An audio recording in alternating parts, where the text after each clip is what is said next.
Welcome, believers. Welcome, conspiracy theorists. Welcome to the wonderfully weird world of the Tinfoil Hat Fan Club, where we talk about all the batshit crazy stuff that goes on in the world, and there's loads. Now, if you follow my channel, and please like and subscribe if you can, and follow if you can, you will know that I am a massive UFO nut.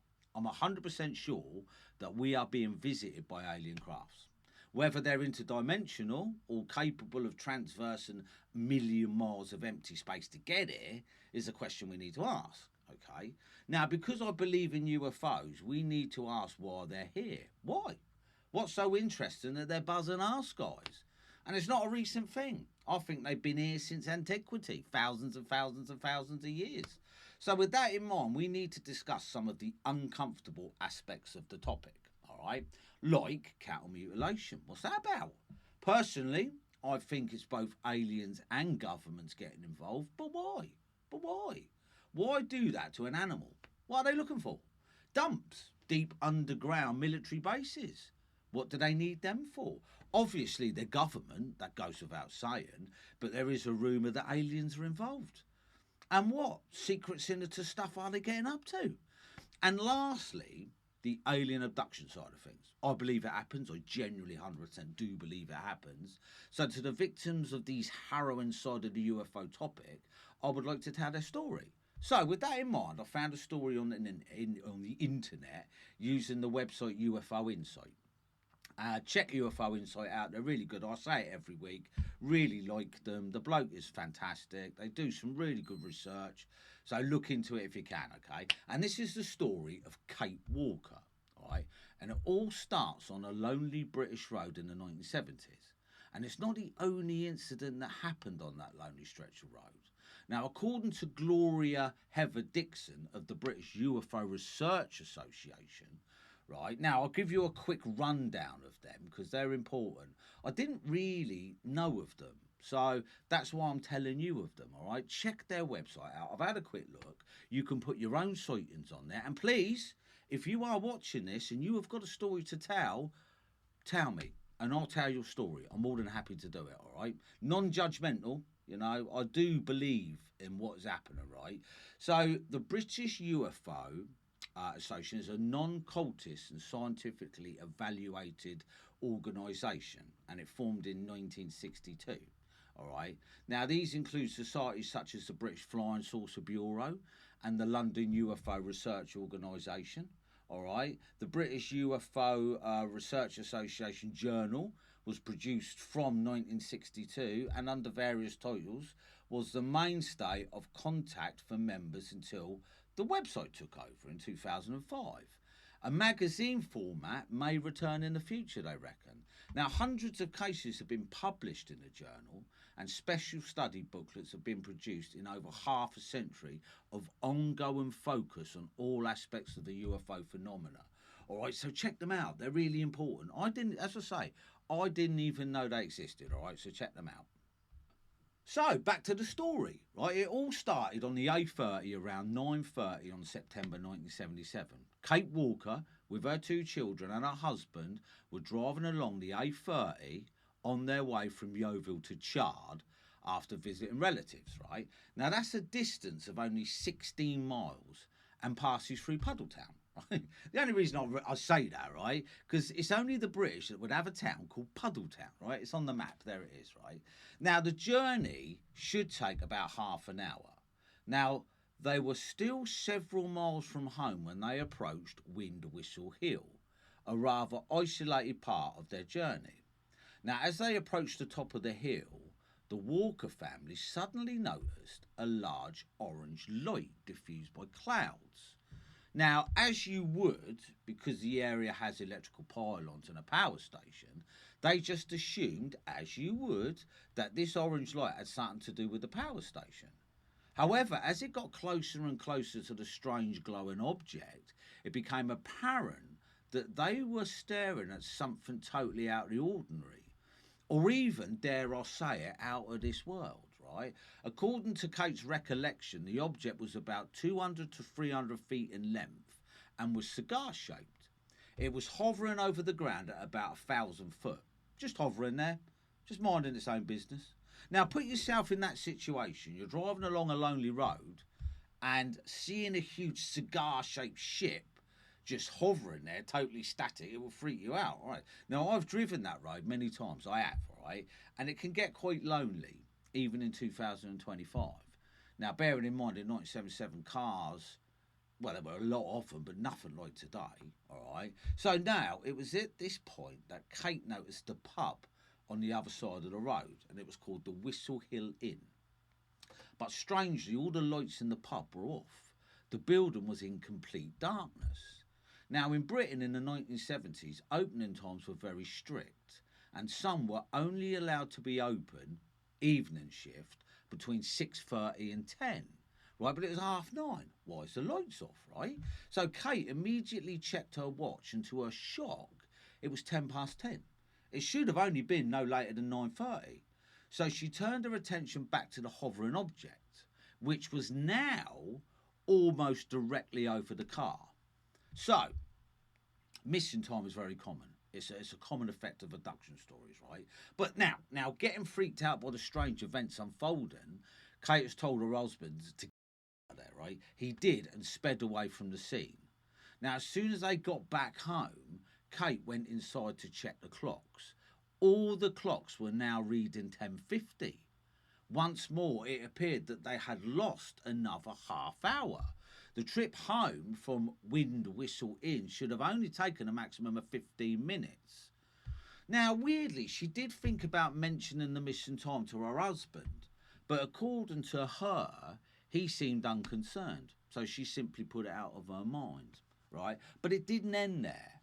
A couple of days later, they had to make the same journey, a journey again that would get weird and strange to the extreme. Now, as they were going up the same hill where they spotted the strange hovering object 2 days ago, they could see a person lying down on the verge, and another person stood over them, right? Now, the couple first thought maybe someone was hurt, maybe knocked off a bike or tripped and sprained an ankle. So Kate's husband slowed down the car. But as he did so, the strange figure, right, from where he was sitting at the roadside, placed one of his legs into the middle of the road. Now, Kate later recalled that this figure was abnormally tall and his legs were horrendously long and thin. As this strange creature tried blocking their car with his long legs, Kate's husband manoeuvred around the leg and sped off back home. Now, by the time they got back, both Kate and her husband, as well as their children, all concluded that what they had just witnessed was not normal. A human being could not have such weirdly long legs. But despite the strangeness of the whole affair and the lack of news in the paper or the local news station, the incident simply faded and remained forgotten until the mid-1990s. And we will go into why people just let these stories fade out of their mind in a minute, all right? So, sudden revelations 20 years later. Okay, almost 20 years later, Kate had remarried and her 2 sons are now in their 20s. One evening, they were all together chatting when, for some reason, the strange event of 1977 got raised. Now, when they started chatting, it was clear to Kate the boys record a lot more of the evening than she first thought, or she remembered herself. Now, Jeff, Kate's oldest son, remembers things slightly different. He said, as Kate tells his father to put his foot down and drive off, right, this he's recalling the 1977 incident, right, the engine dies and the lights go out. He recalled his father frantically turning the engine over, but the car doesn't start. Even stranger, he continues by saying that time seemed to slow down and he could feel and hear a slow humming vibration. He also recalled that his father lunging across the side of the car to the passenger's door, but he didn't understand why. He claimed that he had no memory of his mum sitting there. In fact, at the time, he had no memory of her at all. He could see his dad bringing his fist down on the dashboard, although he couldn't hear any sound. So Jeff turned to look at his brother Tony, but Tony wasn't scared. he said he was looking out of the window excited by what was taking place. Something Jeff said that he couldn't even understand.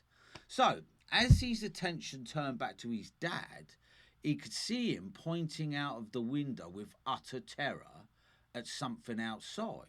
So, begrudgingly, Jeff turned his attention outside. He could see something behind the car, something so terrible that it froze him with fear. Once more, although he couldn't get his mind around it in the same way he forgot his mum, he had no memory of Tony, his baby brother. He recalled at the time that he was convinced that there was only him and his dad ever in the car. The other two were never there.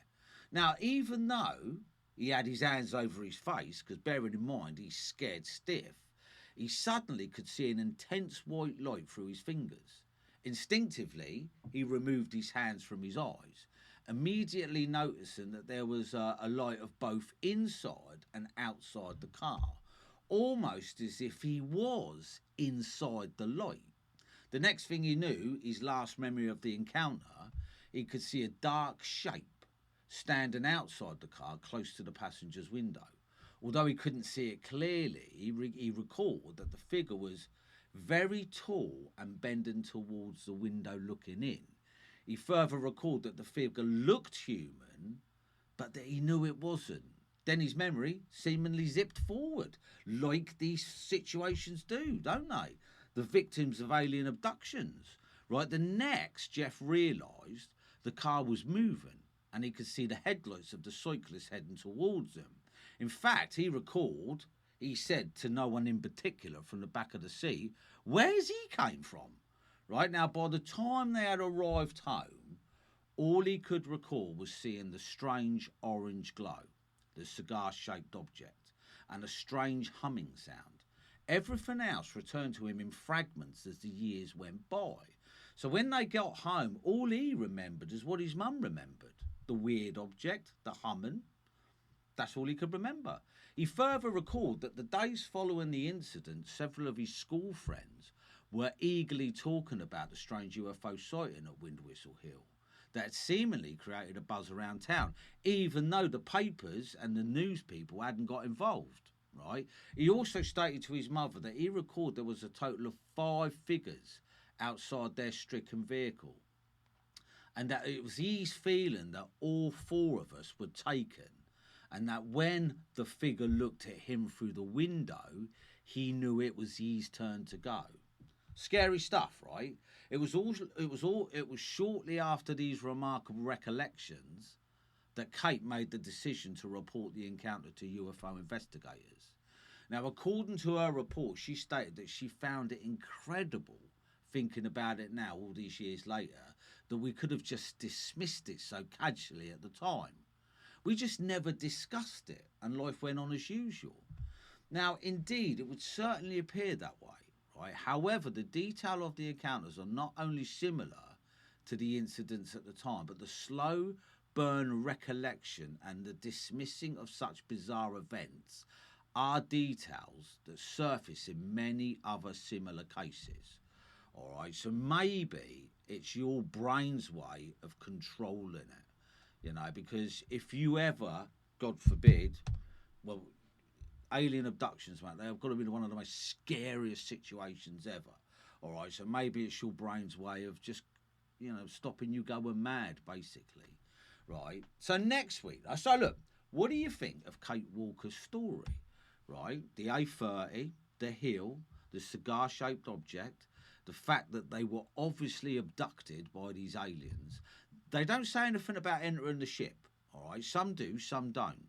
And then they remember that something definitely weird happened. They were all taken, all right? And then obviously plonked back in their car and returned, right? So what do you think, the story of Kate Walker? Next week, we will continue the other stories centred around the same area at the time, all right? And I will go into more stories from, you know, that UFO website that we was on about. All right, so anywho, this was the Tinfoil Hat Fan Club. Really appreciate you sticking around. Please like, subscribe and ring that notification bell. Join me next week to tell us, we'll speak about other alien abduction stories. Right, so look, you know, I'm a believer. I'm definitely a believer. I will choose to believe these people's statements. I'm sure some of them are lies. Some of them have got to be. Humans do lie, right? But I am going out on a limb and I'm going to believe what these people tell us, all right? So this was the Tinfoil Hat Fan Club. Really appreciate you sticking around. Catch you next week. Thank you.